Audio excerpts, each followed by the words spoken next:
The promise was pretty simple. America first. But as a new foreign policy crisis unfolds, we're seeing this incredible paradox. The goal was to help Americans, but it seems like the real winners might be two other countries entirely.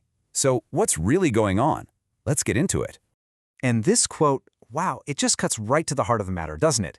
The entire policy was sold as something for America. But what's happening on the ground suggests that America might actually be paying the price. This is the central problem we're going to unpack. So that leaves us with this huge, kind of baffling question.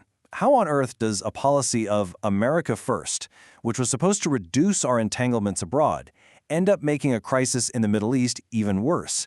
And maybe more importantly, why does it seem like the countries benefiting the most are Israel and Russia? And here's where it gets real. The costs are being felt right here at home.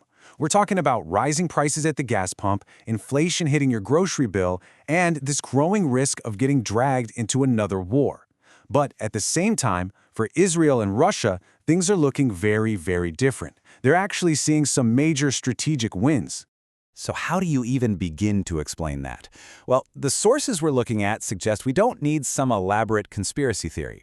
Actually, the simplest and maybe the most powerful explanation is all about understanding how power really works these days, through the overlapping interests of powerful, informal networks. So that brings us to something called elite network theory. You can kind of think of it like Occam's razor for politics. The basic idea is that big political decisions aren't usually some grand conspiracy. They're often just the natural result when different powerful groups, big money donors, tech investors, foreign policy advisors, suddenly realize their separate goals all line up. Okay, so theory is one thing, right? But to really get it, a real-world example makes it all click. And the sources point to the political journey of Vice President J.D. Vance as a perfect case study to see this theory in action. So check out this timeline. It shows a pretty fascinating shift. Back in 2016, Vance was a well-known Trump critic, really focused on problems here at home. But then, look what happens in 2021. He enters the orbit of tech billionaire Peter Thiel.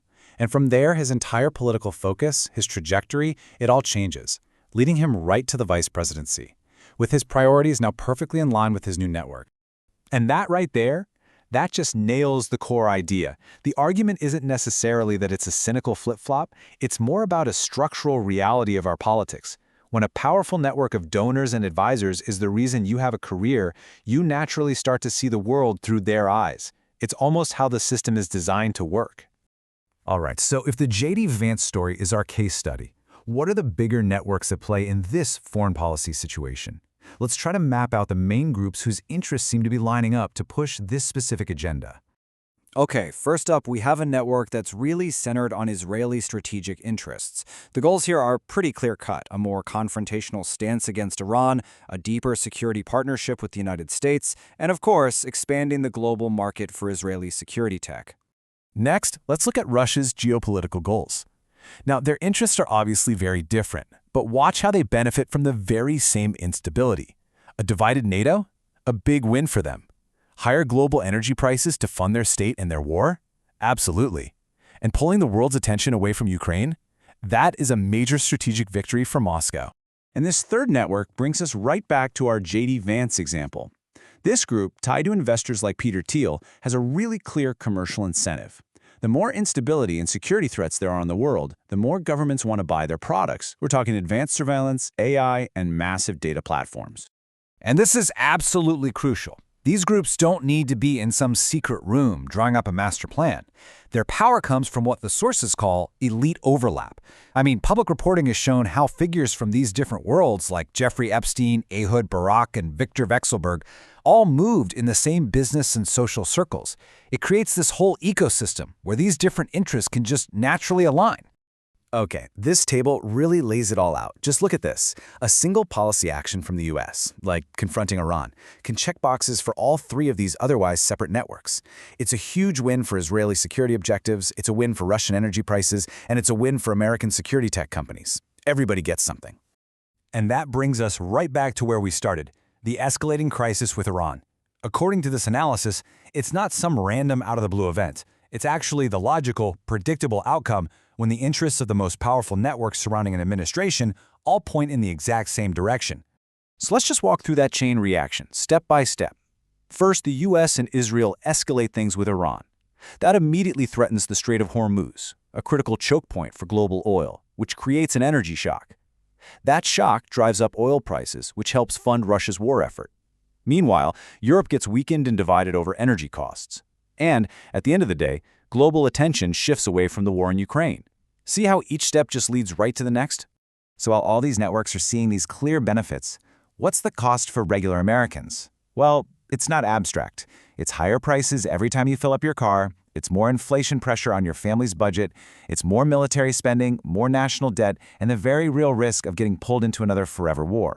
I mean, when you actually put the promise right next to the reality, the gap is just stunning. The talk was all about fewer foreign messes and lower costs for families. The reality has been deeper involvement, higher costs, and frankly, outcomes that seem to mostly benefit foreign powers and a handful of elite networks. So just to be super clear here, the big takeaway isn't that there's some shadowy cabal pulling all the strings. It's about a political system where the incentives for these powerful, concentrated networks can become so strong that they literally override the promises made to the rest of the country. And this final quote really says it all, you know? It perfectly captures how this kind of influence actually operates. Real power isn't always about making the final call. Sometimes, the real power lies in deciding what the choices are to begin with. And that leaves us with one last, really big question about trust in all of this. What happens to a democracy when a growing number of voters start to believe that the people they see on TV, the leaders they elect, are no longer the ones who are really in charge?